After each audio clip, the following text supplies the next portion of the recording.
If we women are building up our homes, we are doing it by our example, by our cheerfulness, by what our children see us do and how we act to things.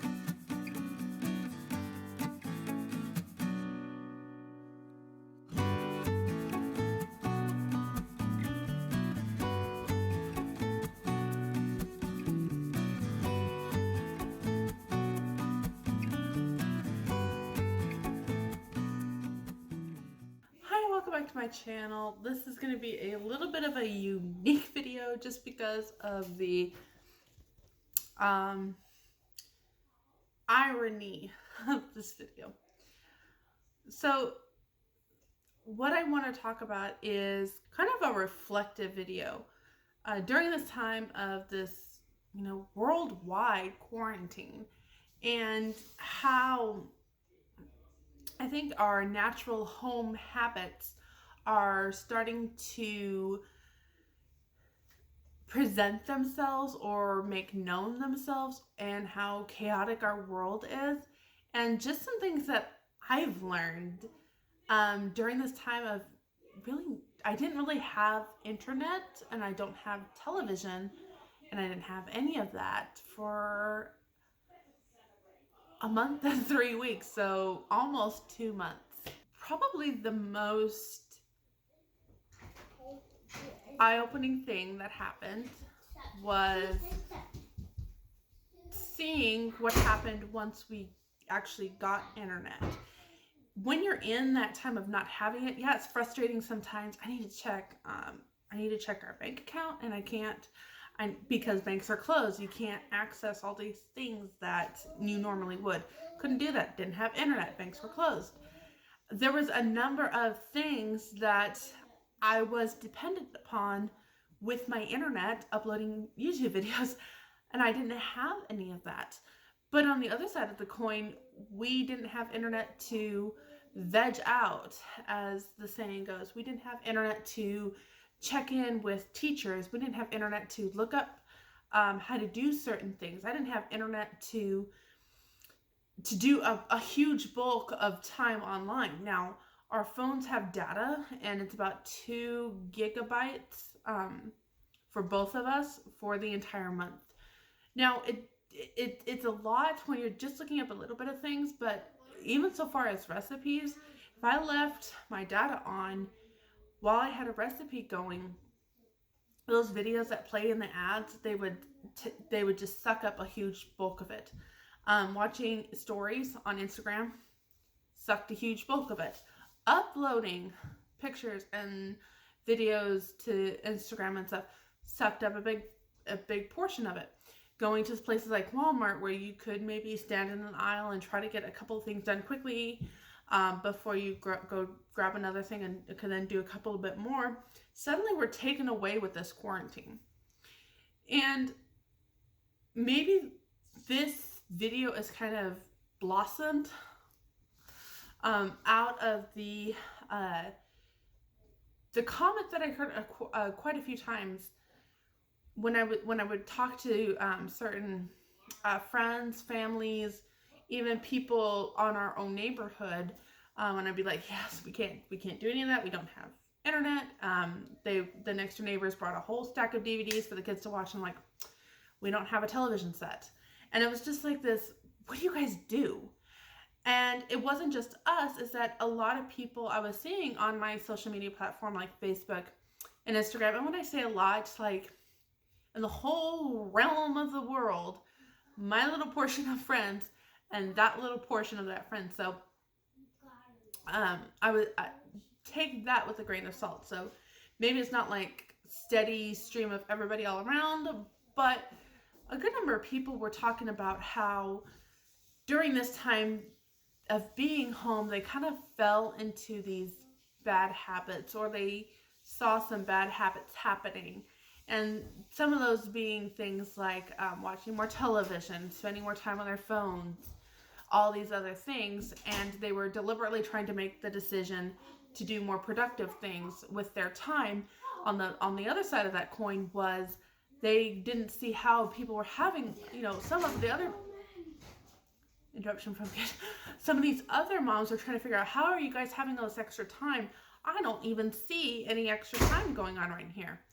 And then other parents were in a similar boat where their kids still had to do the school, but now it was within the home, and that was super stressful. And then I throw in the whole thing, well, I didn't have internet for almost 2 months. I couldn't do some of these things. And it was like, you know, there was those two sides of the spectrum. Like, what did you do with all your time? What do you guys do? And the other side, which was, how did you have time to do anything else? The fly's gonna bug me. And so this video is because summer is coming. Mothers are bringing, you know, we'll have kids within the home, school's out, blah, blah, blah. I kind of reflected on how being forced to stay at home kind of revealed those habits that were already in place. We're playing G.A. Henty right now.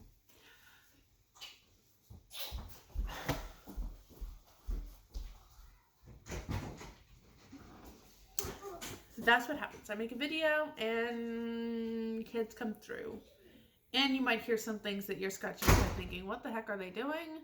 They're reenacting things that they've heard, watched, and played, which may seem pretty gruesome or whatever.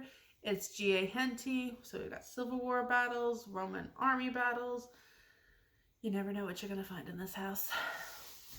I think we had the Battle of Caesar the other day.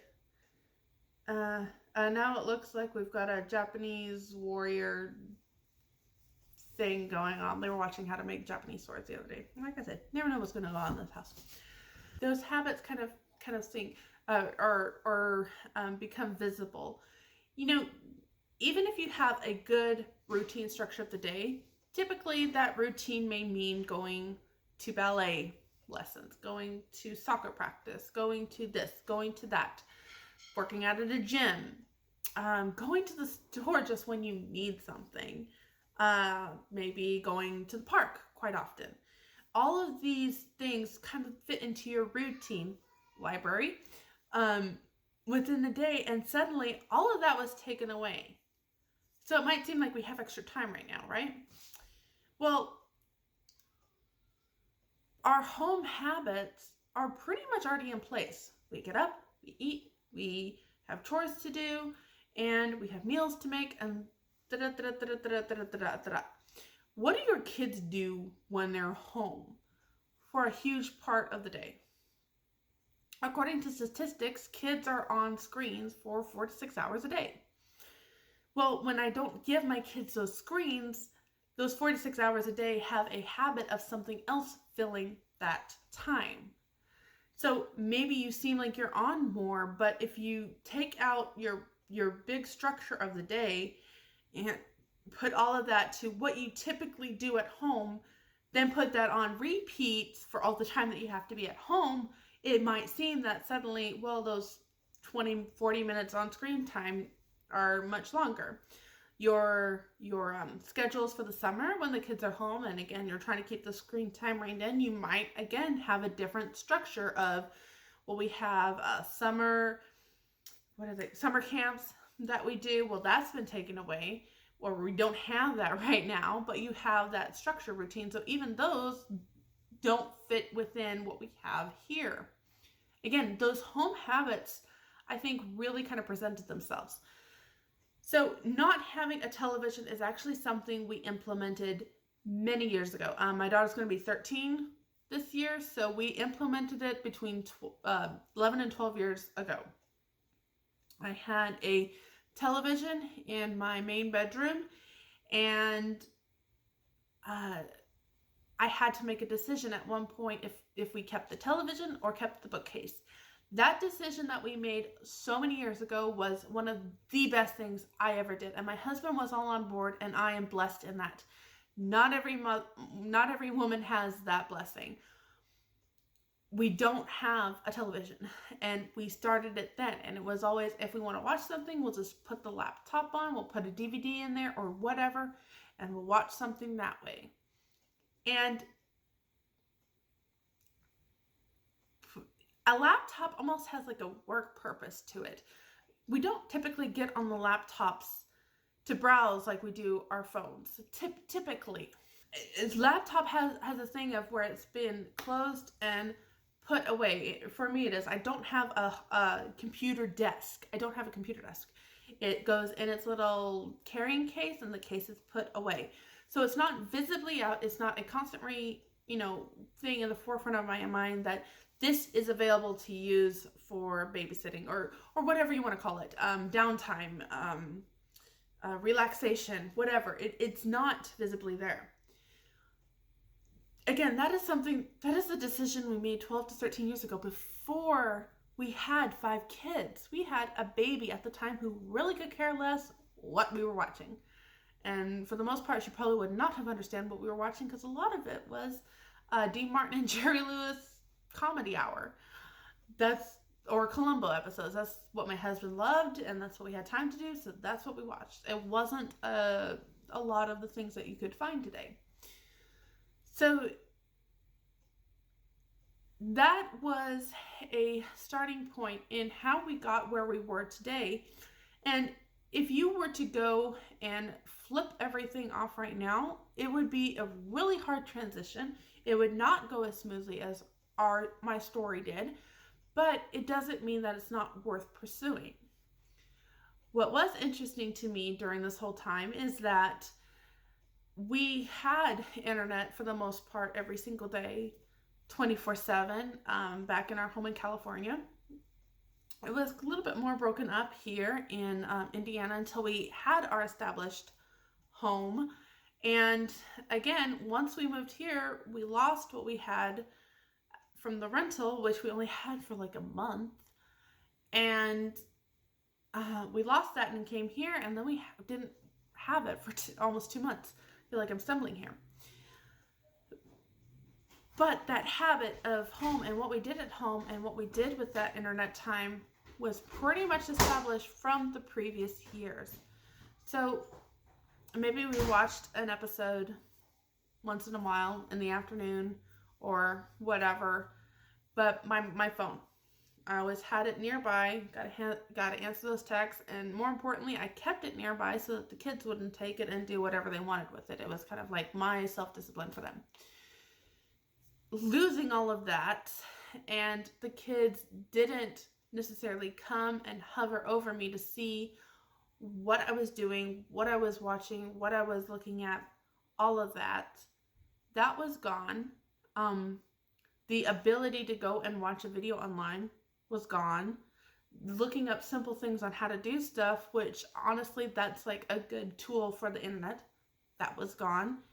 And think about it, for almost 2 months, it takes 6 weeks to break a habit, theoretically. Typically, it says 6 weeks to break a habit. And we were at 7, almost 8 weeks. In 2 days, I was ready to say cancel our internet service once it got turned back on. Overnight, actually within the space of 1 hour getting the internet, I had allowed them to watch a simple video. It's Nugget Noggin. It's not like it was anything extreme. It was something simple like that, where he goes digging and he kind of shows a little bit of Virginia history through all this. But in that one episode, within the first hour of getting internet, and within me trying to get online and message everybody and let everybody know and catch up with some of this and do some of that. So that, while they're watching that, that's what I'm doing. Taking another hour to do all that. The kids were hooked. And it was, can I do this? Can I do this? Can I watch this? Can I grab the Kindle? Can I have the other phone? Can I have, and it was, whoa. And it was no, shut down, go outside and play. And there's a little bit of disappointment. I'll give that. And then they went outside and played. That would have been my golden opportunity to put the laptop away and do something. But I decided, okay, I need to get online and I need to check the bank. I need to balance a checkbook. I need to check our bank accounts. I need to get all of these done. And 3 hours later, not doing anything else, just doing that, because there was a discrepancy and I had to find the discrepancy. And 3 hours later, with the laptop up the whole time, the kids don't see what I'm doing there. They just saw that the laptop was open. The 3 hours, and dinner was late again, and Daddy came home and Mom was on the laptop. And that habit that I had broken from previous times earlier was all done, all undone in that moment. If I had just set up that good thing. So that was a Friday. Next day is a Saturday. Daddy's home. Well, Daddy has some research that he needs to do. Okay, he has a paper that he needs to do to write. He's got his books. He's mainly going to be working on those. But to make time, a better use of the limited time he has to study, he's going to use the internet. Great. And for me, I'm not going to get on the internet anymore. It's Saturday. I've got stuff to do. But I actually needed a couple recipes throughout this past month, and I didn't get it. So let me get online and let me get those recipes. And my daughter, my eldest daughter, is like, Mom, can I use the phone and read that Kindle book that I've been wanting to read? And can I read another one? Yeah, go for it. Okay. And then another boy comes in. Mom, remember the audiobook is on. I can use the Kindle to listen to this audiobook. Can I go do that? Suddenly, all of the electronics are out. We're all doing our necessity things. And I'm ready to pull the wire on Wi-Fi because that's all we want to do right now. There is nothing wrong with audiobooks. There is nothing wrong with the Kindle books. There is nothing wrong with researching the paper. There is nothing wrong with looking up the recipes. But combined, it becomes, again, a habit that we start putting back into play rather than using whatever tools we had. And again, those are not wrong in and of themselves. That's actually not the purpose of this video. It's to think about what those habits were and to think about it from a different perspective. For your little ones that just went through, they don't see what you're doing per se, what specifically you're doing. What they see is an electronic device in your hand. That one couldn't read a recipe to save his life. He can't do the research. The eldest two learned, hey, if we want a device in our hands, we need to use it in a good way. So I'll read a Kindle book and I'll listen to an audiobook. But within those doing that, the audiobook listener went and painted a game. And the second one, the Kindle reader, was doing a slithering thing while oh wait, no, I have that reversed. Do I? Oh, one was taking a break from reading and doing something, and the other one was doing something while they were listening. And suddenly we have more happening while good things are going on. But it's all that simple, innocent thing. So I'm going back to, what did we all do during this time? We were outside. We went for walks. We pulled out our, I don't actually have the ones that we used here, but we pulled out our little pocketbook guides, nature guides, and we looked at what was here. My van has not been working, but it's not like I could go anywhere anyways. So if I needed something, we walked there, which could end up being 3 miles in one day. We wrote a ton of letters.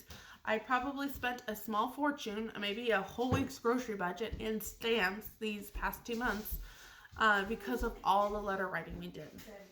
And it wasn't even just letter writing. It was like, you know what, let's embellish it a little bit. Let's add a little bit of a touch in here. And it was so quickly, and it was so nice, and it was so quickly. It was so nice. It was soothing, and it was me. It was me setting that example for them. That's the key here.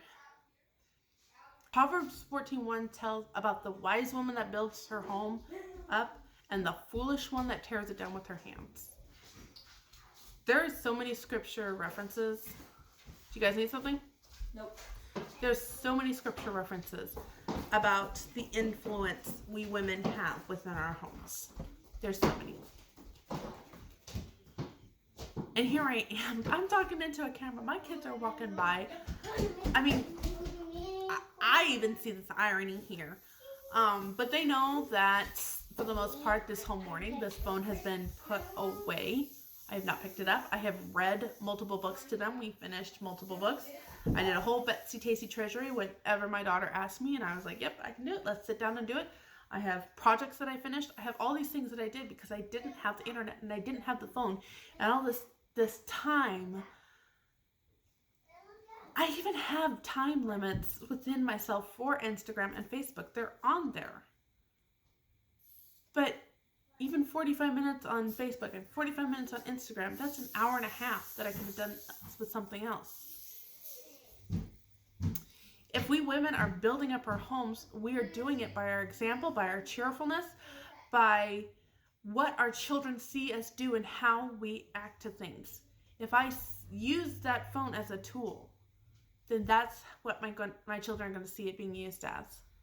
Yes, I flip through Instagram. Yes, I flip through Facebook. Yes, I would like to keep in touch with my family and friends, and that is the way to do it.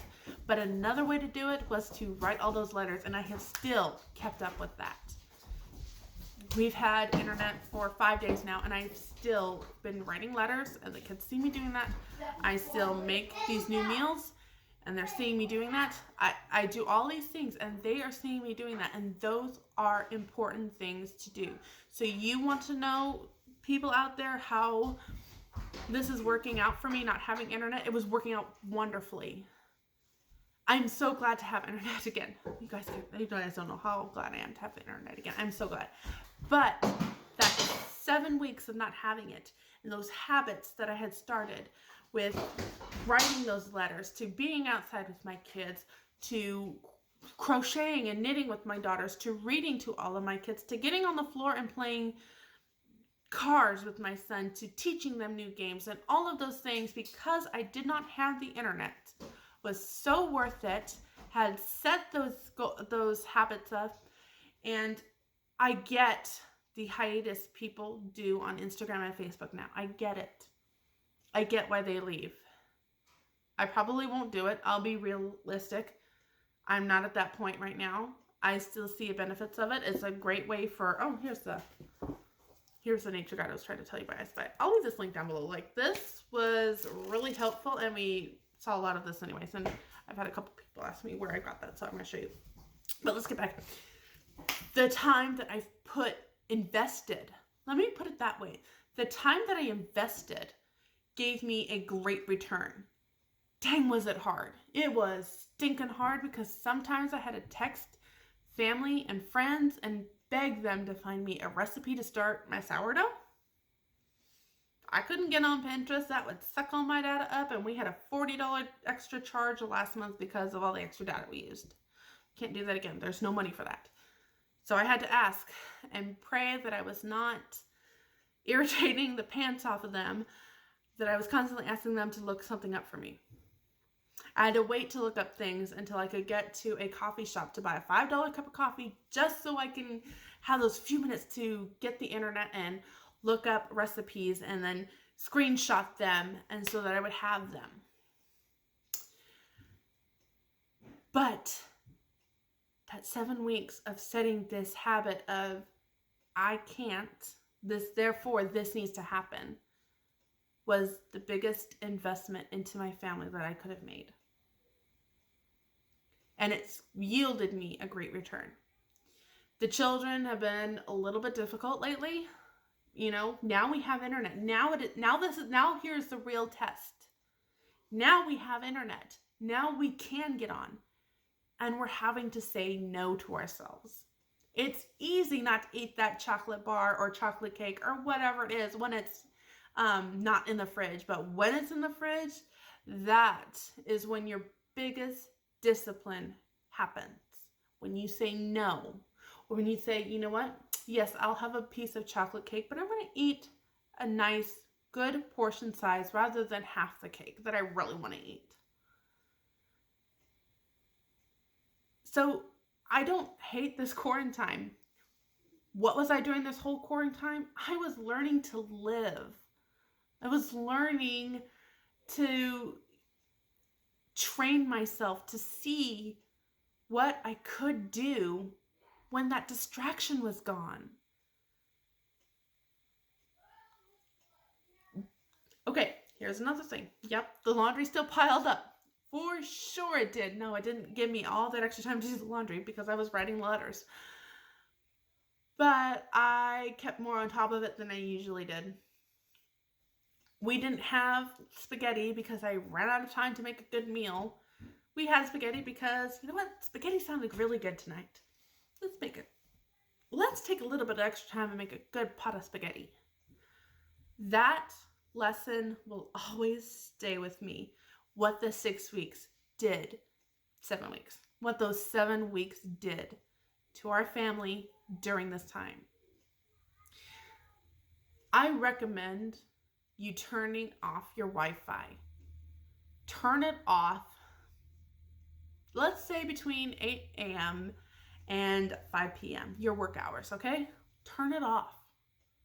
If you need it for something, then write it down. If it can't be, if it doesn't need to be looked up right then, write it down. And when you get to a point where you need to look up all these things, because they do come up and I'm not denying that, then at 5 o'clock, turn it on. I actually did something different. We turned our Wi-Fi off at night because during this whole time, I disciplined myself to get up with my husband, not at 5:15, 5:30 when he gets up, but I'm up by 6:15, if not 6. And I have those few minutes with my husband before he has to leave for work. And then I have about an hour, hour and a half of pure time with God and His Word. That is a whole nother video because I'm not here that you need to get up early and do that because it's taken me 31 years to get to this point where I can. It's taken me a long time, y'all. But in one day, it could have been destroyed. It could have been destroyed. So I actually turned my Wi-Fi off in the evenings when my husband comes home and my kids are here and we're all together. And it stays off until after homeschool hours unless we need it for something. So this morning I actually was in the middle of studying something and I needed a Matthew Henry commentary, so it got turned on. But I waited till the end of my study to do all of that. That was my best decision. This video has been way long enough and I think I've made my point across. But again, I want to go back to that whole candy bar chocolate cake illustration. The 7 weeks of not having something was kind of a detox insofar as data, or I should say insofar as Wi-Fi is concerned, we still had data. But the true discipline and the true investment that I'm going to be making from this time forward is actually going to be in the next 6 to 7 weeks. The next 6 to 7 weeks where I say no to the online things and say yes to more time with my family. I hope this video is helpful for somebody out there. That is the whole point in these videos, and that's the whole point in putting out this content out here, or putting out this content for y'all. It's just to help somebody out there. And when I make them, I can't tell you how many times I go back and I'm like, oh, okay, that video was actually for me. It's kind of like journaling, you know? You don't journal for everybody to see. You journal for yourself and to reflect and see. And that's kind of how I do some of my YouTube videos, apparently. Thank you so much for watching. I will see you in my next video. Bye.